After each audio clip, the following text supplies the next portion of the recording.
Welcome to R.W.Podcast, episode 3 of Let's Talk, Forget and Forgive, Forgive and Forget. You know what I mean? You haven't seen episode 1 and 2, please go check it out. Go to the page, listen to it. Tell me what y'all think. Leave a comment, like, subscribe, hit the notification button. And if you think it will help someone that you know or people in general, share it. Why not? It is me opening up to what I went through my separation / divorce, how I felt, just being vulnerable about the situation, not hiding out, and hoping that, this can land into some ears that just really need to hear this. Now with part 1 and part 2, I talked about anger,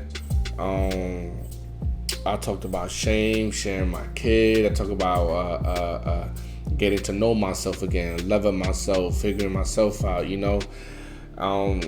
and how, and I would say this, and how I first thought I was just attacking them, one by one, singly, these little situations, but it's really all at once that I really was attacking on. There wasn't no such thing as me dealing with every little situation one by one, because they're all intertwined. I was angry, but I was angry about being ashamed about sharing my kid.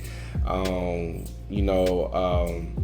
was angry. I was frustrated with just trying to figure who I was again. It also made me depressed. It made me just tired, and then all that leaked into my, and then I also talk about the people that I was around with back then compared to now, and how they fed the toxicity of everything instead of helping me heal, and how I just kind of just went alone, and then got around people that really helped me heal.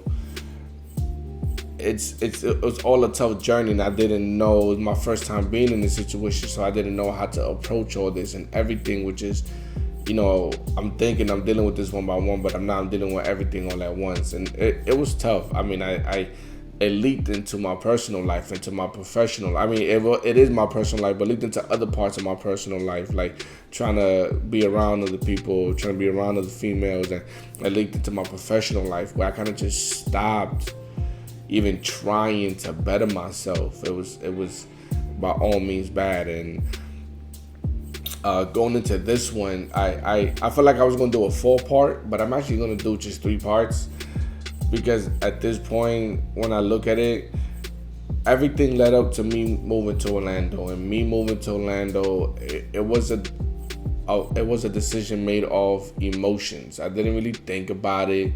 I didn't really see it through all the way, like looked at the ups and downs or none of that. I kind of just said, I'm down and I'm out at home over here where I was living at, and there was nothing going on.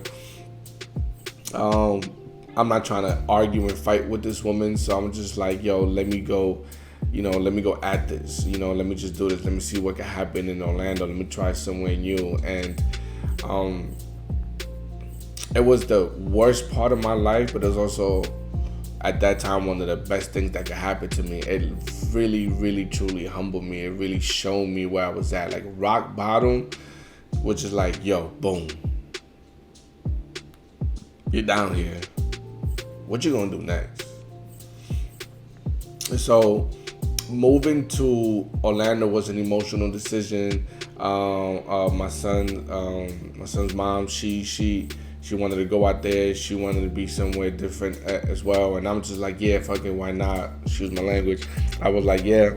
I do this a lot then I got my glasses on. But I like, yeah, why not? There's nothing going on for me here. And at the same time in my mind, I'm thinking, we go to Orlando. I'm thinking in my head, why not try to rekindle, what we had, even though it wasn't me that I want to say that destroyed the relationship, but why not try it again to communicate and all this. But that's all in my head. I'm thinking is I'm not saying nothing out loud, because honestly at that time I was really holding in everything. I wasn't letting go like that. I mean, like, I was writing, and listening to music and which I talked about in the last episode, writing, listening to music and anime and stuff, and that's how little by little I got back to myself again. I said, which took years, but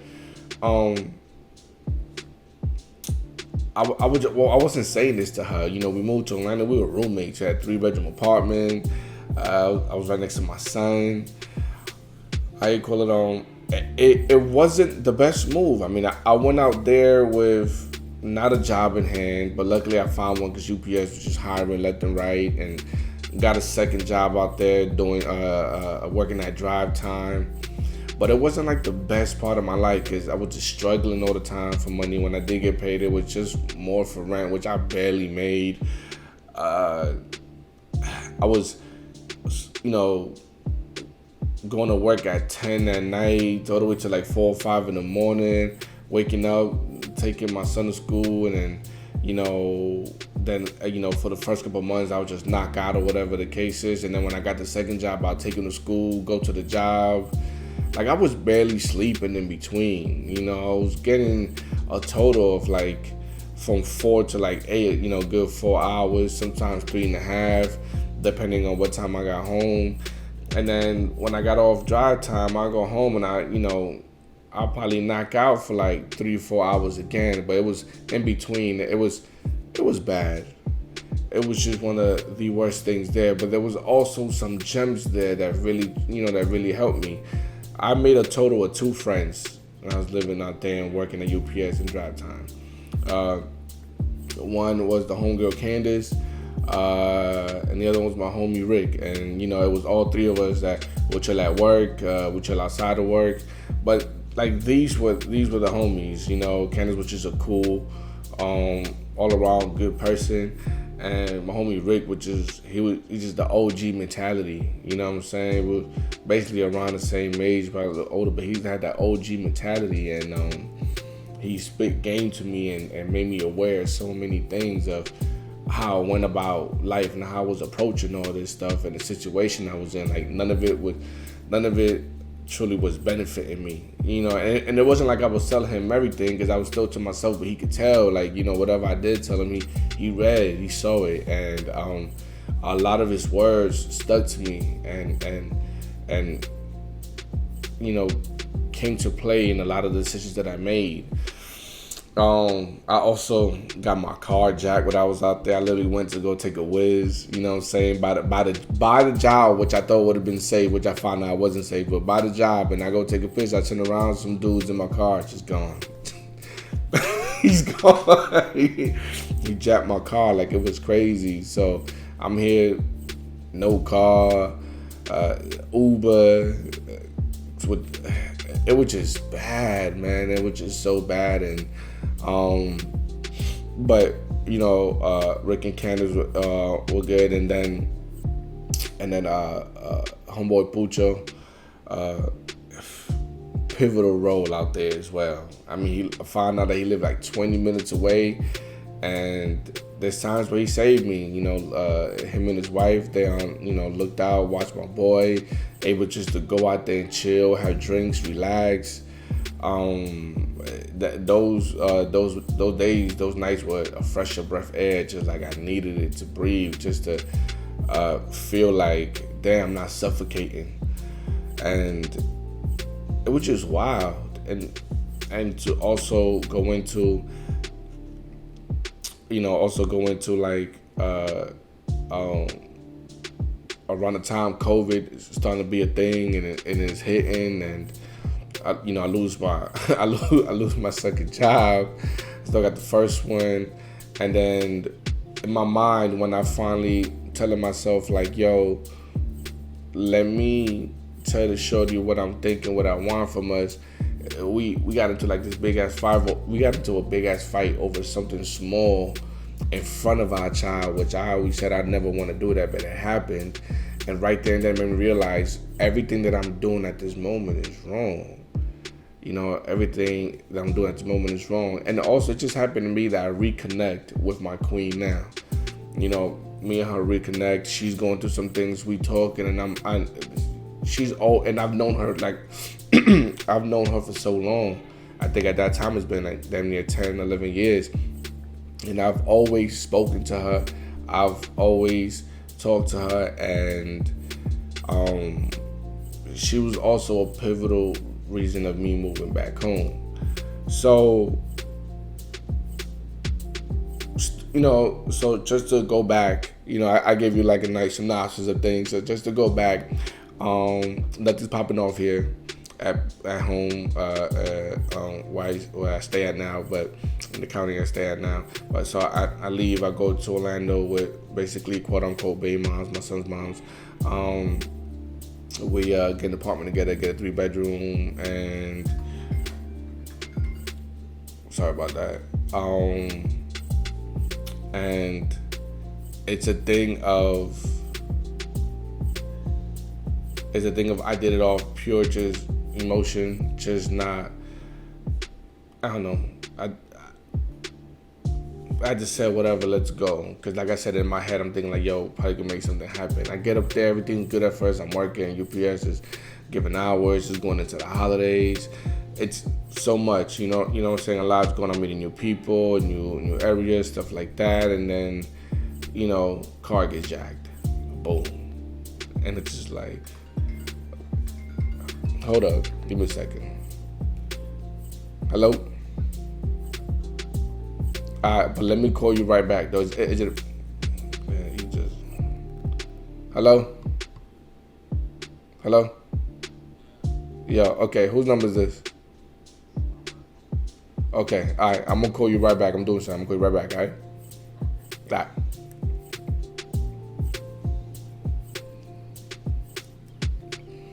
Sorry. Sorry about that. So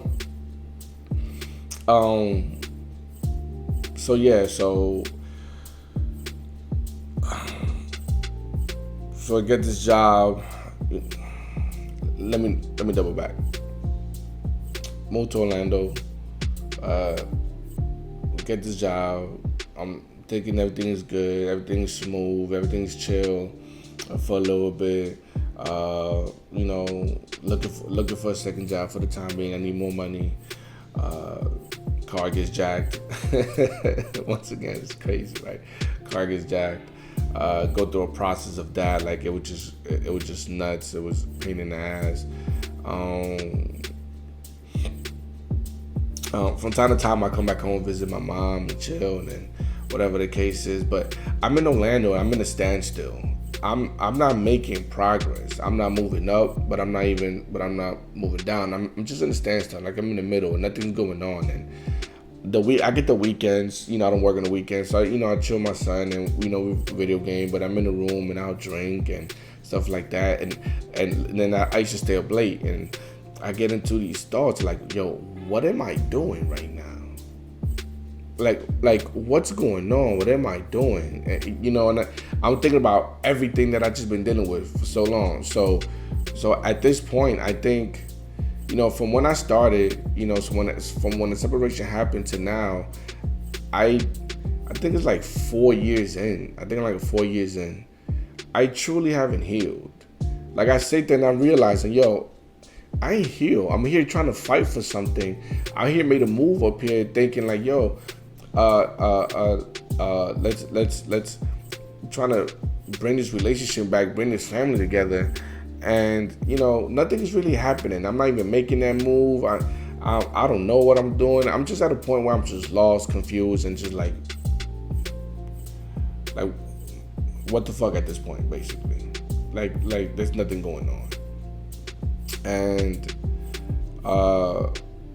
my car being jacked and then me working the two jobs, and like I'm tired, like exhausted physically, mentally, because UPS is a physical job. I'm in a truck, and then in drive time I'm driving cars from city to city, from place to place, and that's a mental aspect of it, because I got to be awake, I got to pay attention on the road, I can't damage this car. So I'm done physically and mentally, and like my only breaks are on the weekends, and I use those and I have my drink and I chill, but I get into these deep thoughts, and from time to time, kick it with my boy Rick and homie Candace, and at the same time my dog Pucho. So like I'm going through all this and I'm trying to figure out, yo, what is really going on with me? Like, what the fuck is going on? And that's when I remember, like, COVID, the talks of COVID started happening and coming to America, and all this, how it is scaring people and shit like that. So all that's happening, and I'm, me and the Queen now, we reconnect, we talking. COVID comes through, and I still work. UPS, I still work. I get laid off from drive time, so I got like all this time now to a second job. But we got this money, it's just stuff going on. And you got this stimulus stuff coming in or whatever. But I remember the app Hangout or party or whatever it was called. I forgot what it was called. House party, I think. I don't know what it was called, but that's when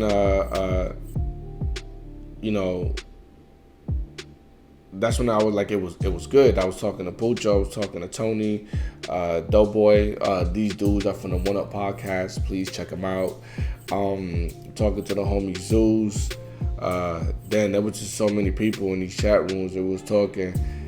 Keeping in touch with my dog Alvin, my boy Mark, even Ralph, some people that I lost touch with. And I remember I was video gaming more, watching anime more, writing more, and I'm just here, feeling good, right? Because I'm being around good people.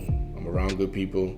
When I do go to work, dog Rick talking to me, he, just telling me, yo, things are gonna change, give me that positive input, that positive energy, and I'm going home, and I'm happy to see my son, but I'm not happy to be never at home. I'm going to this apartment, and I'm not even happy to be there. And like one day, it just in my head, I'm thinking like, yo, you know what? I'm gonna say something. I'm gonna tell this girl like, yo, we're gonna do something. We're gonna bring this family together. And that same day when I thought that,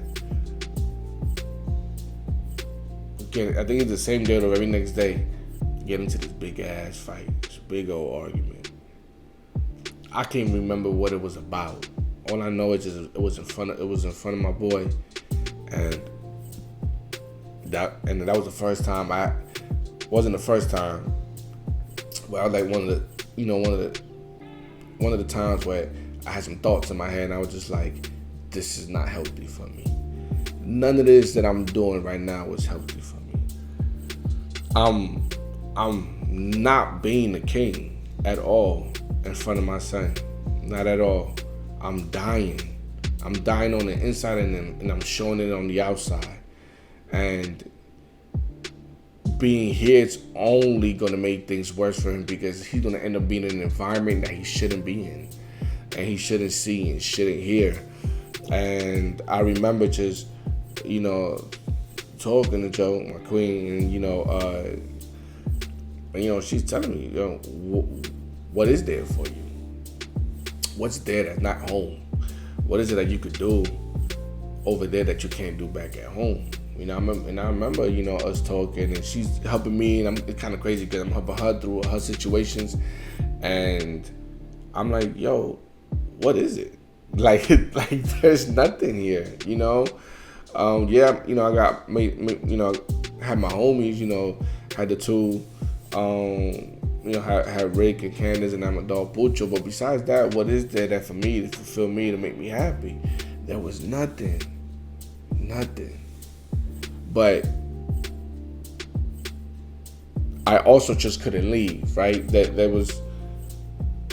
I had to make peace, and these times where I was drunk, up late night, listening to music and writing and kind of talking to myself at times, and whatever, just going through things, I realized, yo, I'm not at peace. I'm holding on to something that's not allowing me to be at peace.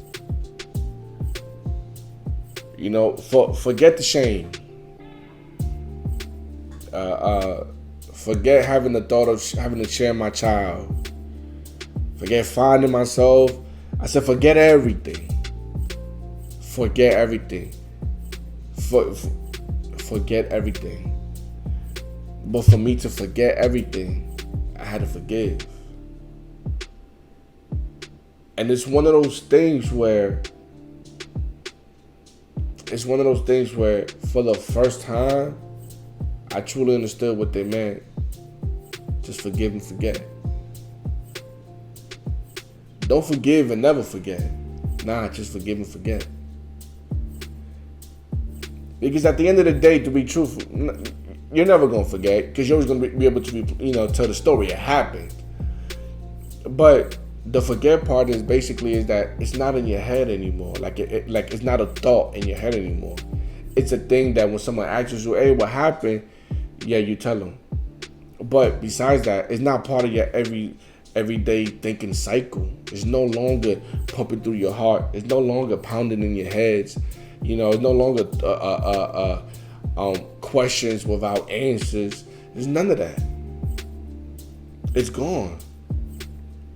But the only way for that to happen had to forgive. And that was tough, because being in the same household, how can you forget and how can you forgive if it's always just the bad energy? So I remember going down. I remember taking the weekend, going down to see my mom's. I'm talking to her. Me and Joe linked up. And me and her, we talking, and it's like, what we doing? What's next?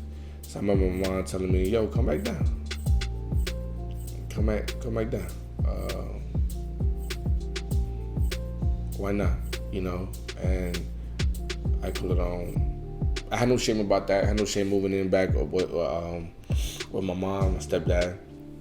I've always believed if I had this, if I had a lot of money, I'd buy this big ass land and put my mom in a big ass house somewhere over there, and she could ride a go-kart to come see me. Keep family close. I never mind family being close. We don't gotta be too close. Like I said, big land over there, ride a go-kart. But either way, I had no problem. I remember Joe was like, "Yo, come down and make things happen." I remember her telling me "Yo, there's things here. You just have to put in that work." And I started thinking "Yo, you're right. There's things that could be done, right?" So I remember going back, and I remember my son's mom was saying, "Yo, so what's good for us? What's next? Because we can't do this," right? Basically telling me either you stay or I go, whatever the case is. So I was like, "Yo, I'm leaving. I'm gonna go back home." And I remember at that time, I think COVID hit just before spring break and stuff, right? So I remember everything took, when I tell you these stories, there's times, it doesn't happen right away, but COVID came in, I think through the spring break time, through March or something like that, and all these things happened over time. And I remember it going into the summer, school's almost out, and I was just "Yo, I'm leaving." So I left in the summer. I took my son with me for the summer. I remember we was all getting those checks in, we was getting those checks in for not being able to work and all this other stuff. And then I remember chilling for 3 weeks. I was chilling for 3 weeks when I came back home. I had money stacked up because of those checks. I call it I forgot the fucking name of the checks, but when they gave us I think $1,200, something like that. But either way, I had money stacked up. I had money that came in from drive time, them letting me go. I had a good check to come in from them. I had a good check to come in from UPS before I left. So I had money stacked up. I didn't, my mom would charge me rent, but I bought food and stuff, things like that. I'm chilling for 3 weeks and had my son, and we went out every day. We played video games, we watched anime. Saw Joanna was every other day between her working and everything, and of course her son, my boy Jay, we all kicked it on the weekends. We did things, we went out, but me and her had a lot of time going out, and I remember just having a great time. And not once did a thought come of my divorce, my separation. Not once did I ever think about everything that happened. Not once did I think about the shit that I went through.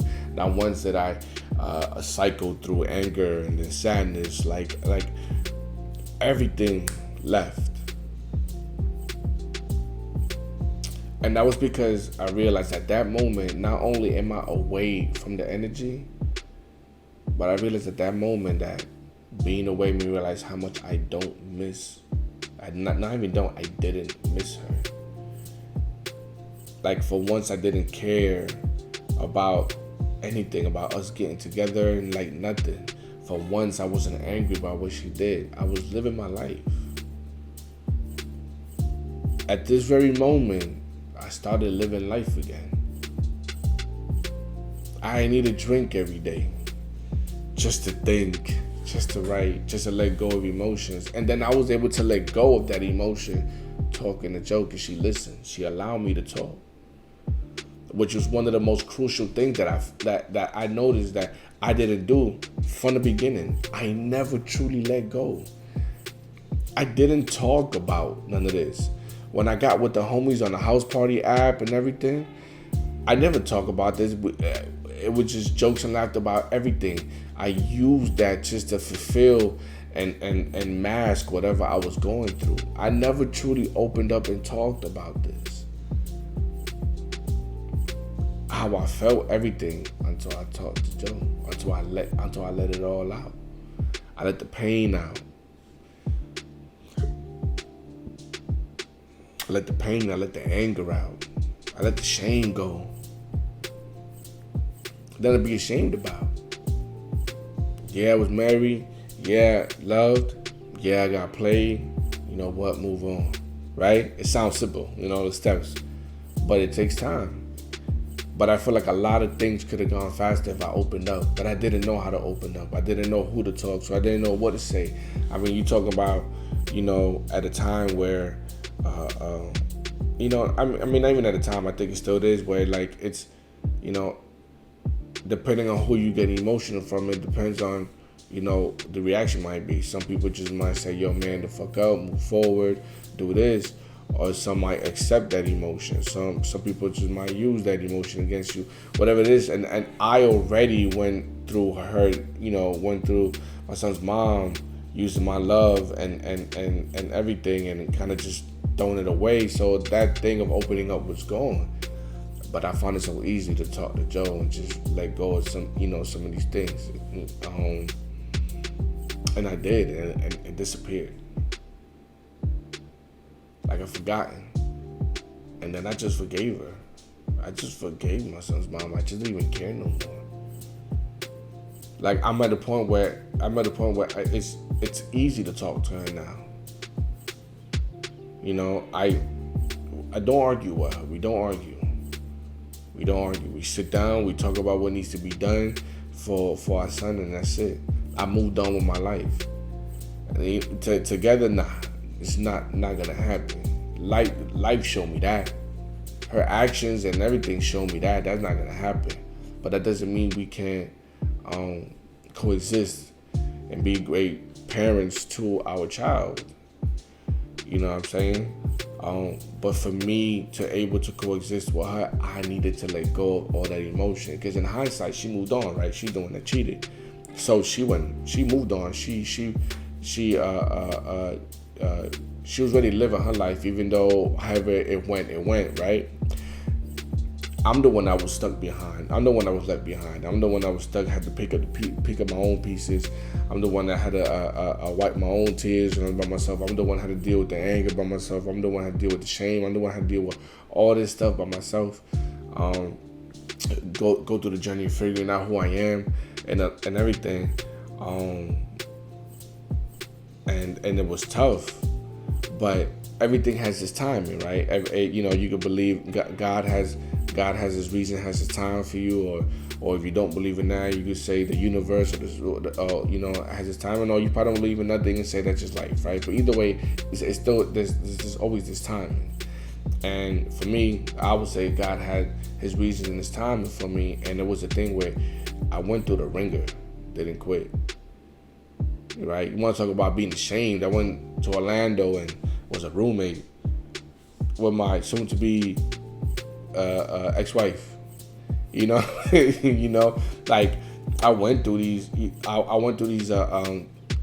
situations that I felt humiliated. You know, I felt I was out, I was down, and I stood up, and I managed to find my way. I managed to crawl out of the rock bottom. No, not slowly climb out of this rock bottom.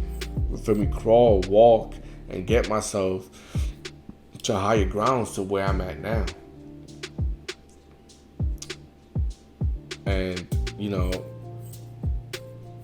and everything came, you know, together all at once from having the right people around me and the positive light and the positive attitudes, which helped me regain a sense of happiness, a sense of a true smile, helped me feel comfortable of getting back to what I used to do, reminded me of what I used to do that made me feel that way, and which is, once again, I always say anime, video games, writing, music, you know, those things I got back, right?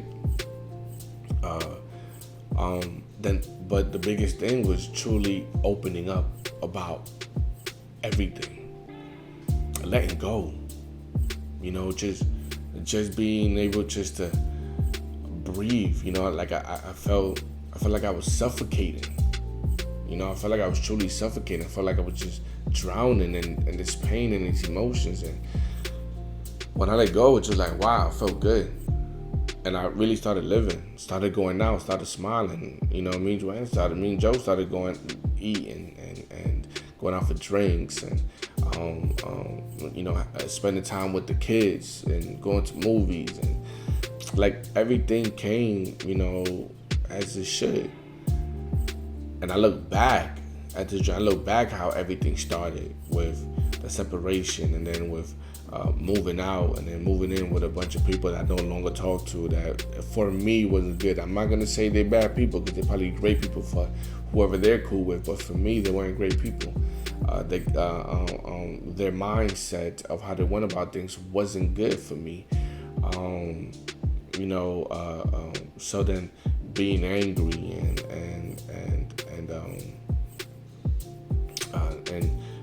being ashamed of so many things, and you know, learning how to, you know, share and learning how to communicate, which didn't happen. Communicate with my son's mom, which didn't happen until I came back home.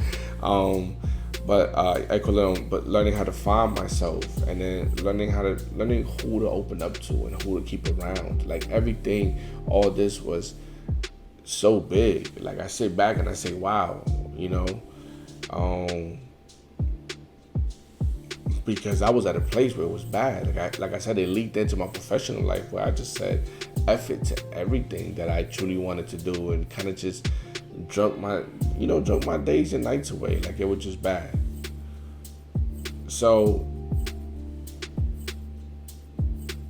I'm back home. I cool off for 3 weeks. Those 3 weeks were amazing. Then I started looking for work. Not only do I start looking for work, I started working on the podcast. That's something I always wanted to do with a couple of friends of mine. So, my boy Ralph, my brothers Ralph, Mark, and Alvin, the NYO Not Your Average R.W.Podcast podcast, which is still up there. Hopefully we can get it running.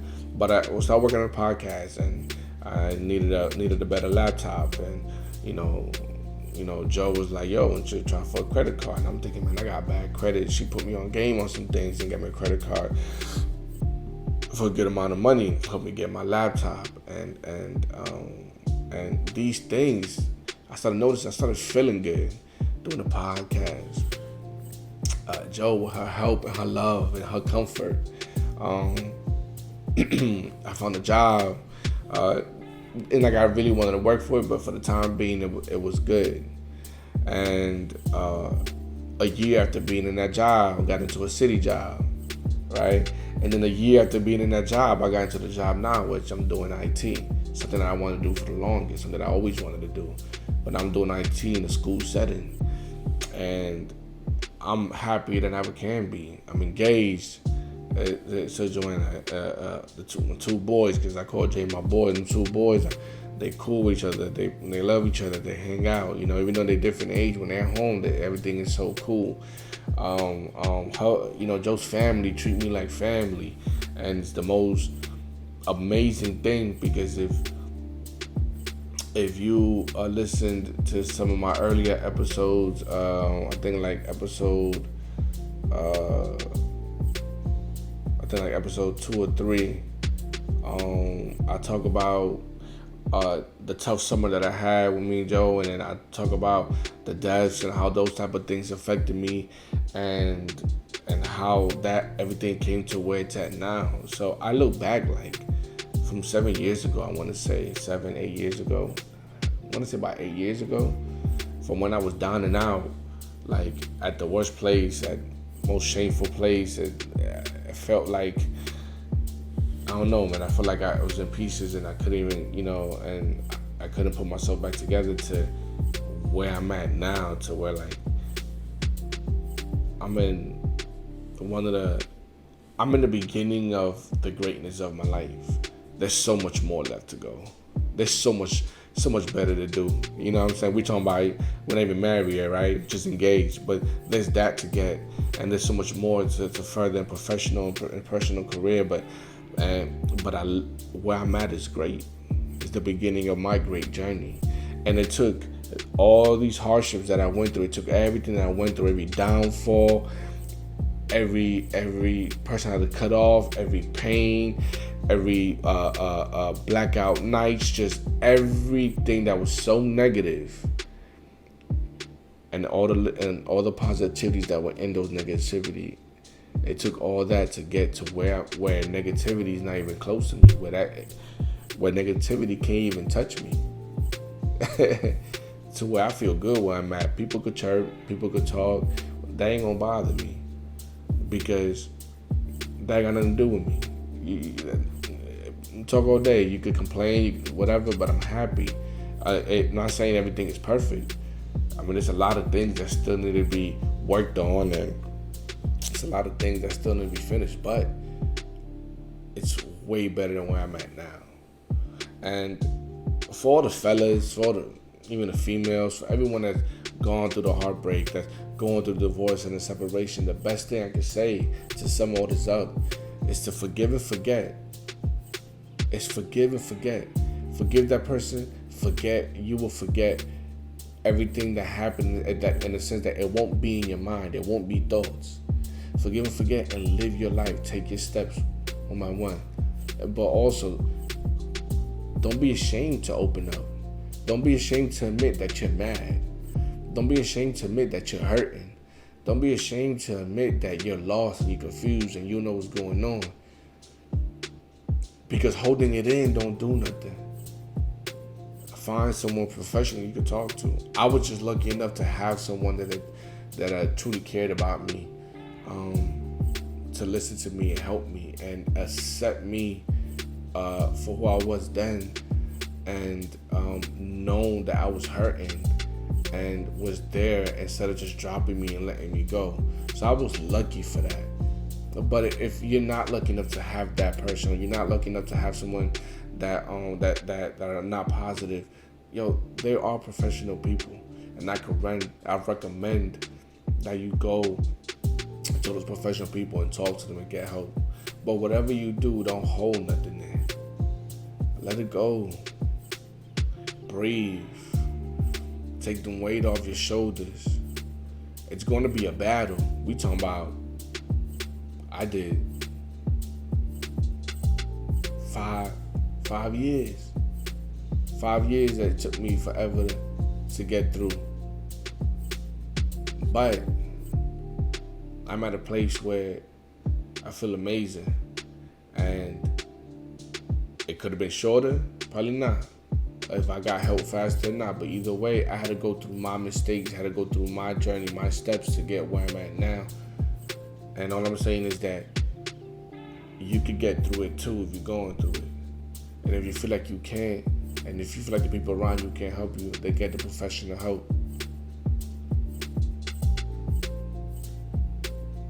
You know what I mean? It's possible.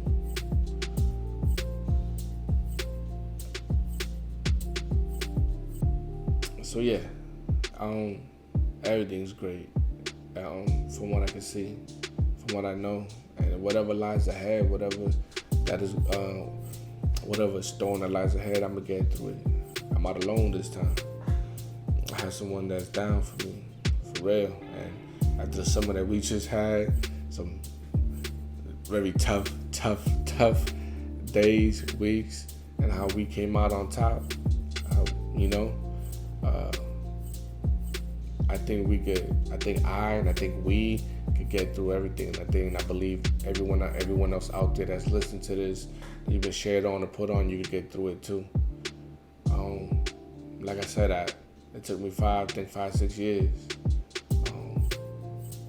And the one thing I regret in all that is I went at it solo for so long when I should have opened up. You know what? I'm not even gonna say I regret it. Like I said, everything has its time. It probably wasn't meant for me to go to someone professional.